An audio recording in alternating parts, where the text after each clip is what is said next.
ایک صلوات پڑھ لے محمد وآل محمد، اللہم صلی علی محمد وآل محمد وعجل فرجہم۔ لوگ آگے ہیں نماز جمعہ۔ نماز جمعہ میں مختصر کچھ جو مسائل ہیں وہ گزارش کریں گے۔ کچھ افراد ہیں جن کے اوپر نماز جمعہ ساقط ہے۔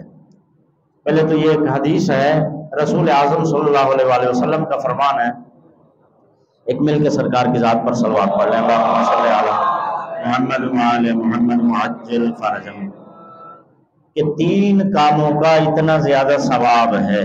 3 کاموں کا حضور اکرم صلی اللہ علیہ وآلہ وسلم فرماتے ہیں 3 کام شریعت میں ایسے ہیں جن کا اتنا ثواب ہے، اگر لوگوں کو پتہ چل جائے تو لوگ سبقت لینے کے لیے ایک دوسرے پر تیر چلا دیں، یعنی ایک دوسرے کو قتل کر دے، اتنا ثواب ہے اگر لوگوں کو پتہ چل جائے کہ اس کام کا کتنا ثواب ہے۔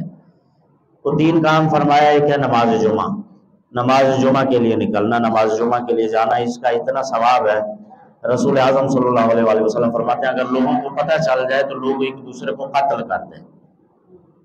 اور دوسرا فرمایا کہ جماعت کے اندر پہلی صف کے اندر کھڑے ہونا، نماز جماعت میں پہلی صف کے اندر کھڑے ہونے کا اتنا ثواب ہے، اگر پتہ چلے تو یہ پیچھے والے آگے والوں کو جو ہے وہ قتل کریں، وہ کہیں کہ آپ پیچھے ہٹو میں آگے آتا ہوں، تو یہ یعنی پہلی صف کا ثواب۔ اور تیسرا ثواب جو ہے وہ ہے آذان کا، آذان دینے کا۔ معصوم فرماتے ہیں یہ 3 کاموں کا اتنا ثواب ہے کہ اگر لوگوں کو علم ہو جائے تو سبقت لینے کے لیے ایک دوسرے کو قتل کر دیں۔